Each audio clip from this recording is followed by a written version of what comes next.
ওগো মা, আমি করতে পারিনি সেবা তো, তুই ছিলি আমার কাছে খোদার পরে কাবা ঘর।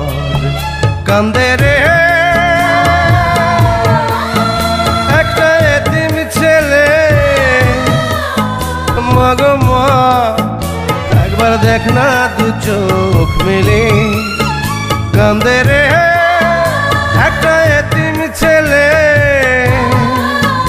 মা গো মা একবার দেখ না দু চোখ মেলে।